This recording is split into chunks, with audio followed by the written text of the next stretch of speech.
أعوذ بالله من الشيطان الرجيم. بسم الله الرحمن الرحيم. الرحمن علم القرآن خلق الإنسان علمه البيان.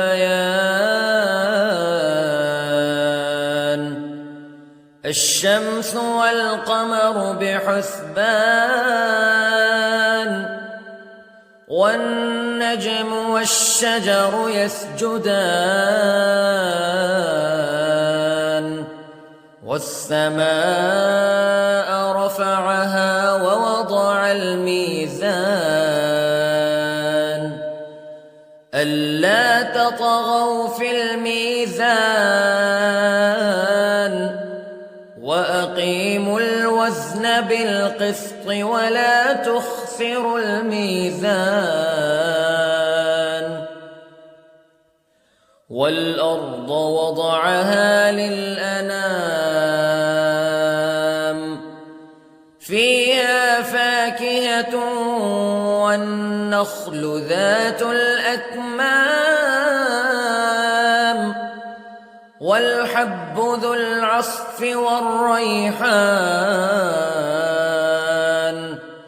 فبأي آلاء ربكما تكذبان.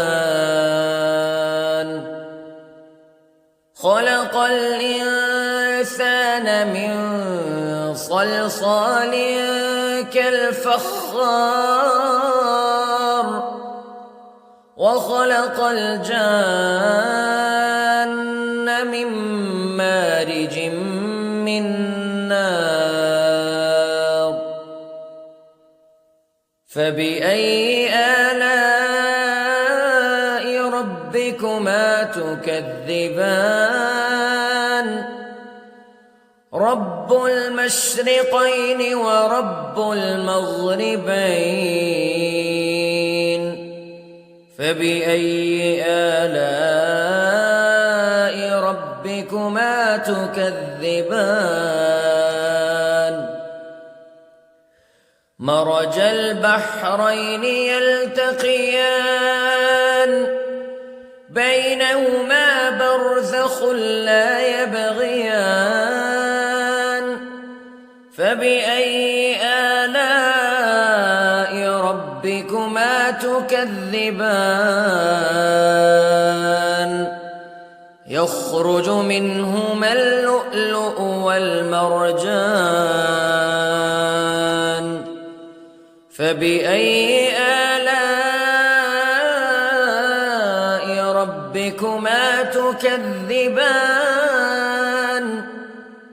وله الجوار المنشآت في البحر كالأعلام فبأي آلاء ربكما تكذبان. كل من عليها فان ويبقى وجه ربك ذو الجلال والإكرام فبأي آلاء ربكما تكذبان. يسأله من في السماوات والأرض كل يوم هو في شأن فبأي آلاء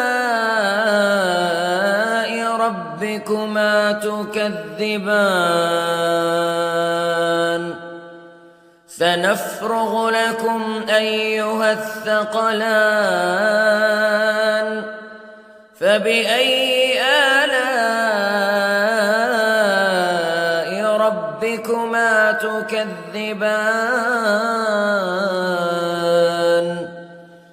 يا معشر الجن والإنس استطعتم أن تنفذوا من أقطار السماوات والأرض فانفذوا لا تنفذون إلا بسلطان فبأي آلاء ربكما تكذبان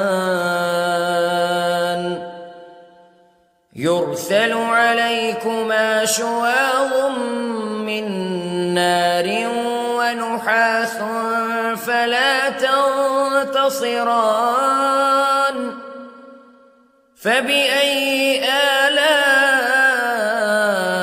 ربكما تكذبان فإذا انشقت السماء فكانت وردة كالدهان فبأي آلاء ربكما تكذبان فيومئذ لا يسأل عن ذنبه إنس ولا جان فبأي آلاء ربكما تكذبان يعرف المجرمون بسيماهم فيؤخذ بالنواصي والأقدام فبأي آلاء ربكما تكذبان هذه جهنم التي يكذب بها المجرمون يطوفون بينها وبين حميم آن فبأي آلاء ربكما تكذبان ولمن خاف مقام ربه جنتان فبأي آلاء ربكما تكذبان ذواتا أفنان فبأي آلاء ربكما تكذبان فيهما عينان تجريان فبأي آلاء ربكما تكذبان فيهما من كل فاكهة زوجان فبأي آلاء ربكما تكذبان متكئين على فرش بطائنها من استبرق وجنى الجنتين دان فبأي آلاء ربكما تكذبان فيهن قاصرات الطرف لم يطمثهن إنس قبلهم ولا جان فبأي آلاء ربكما تكذبان كأنهن الياقوت والمرجان فبأي آلاء ربكما تكذبان هل جزاء الإحسان إلا الإحسان فبأي آلاء ربكما تكذبان ومن دونهما جنتان فبأي آلاء ربكما تكذبان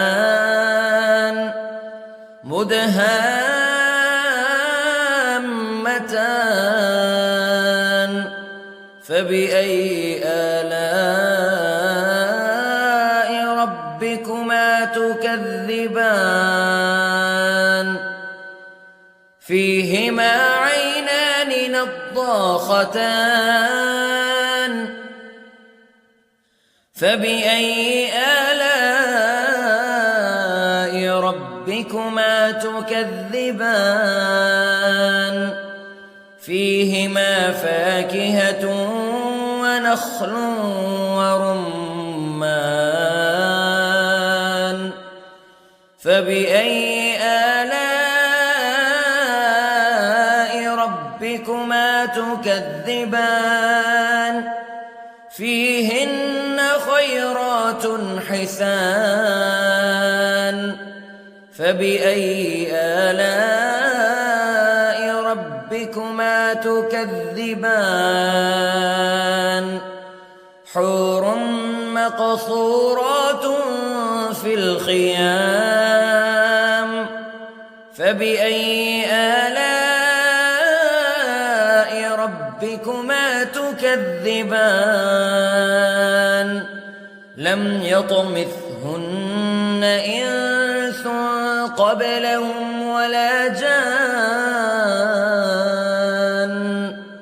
فبأي آلاء ربكما تكذبان متكئين على رفرف خضر وعبقري حسان فبأي آلاء ربكما تكذبان تبارك اسم ربك ذي الجلال والإكرام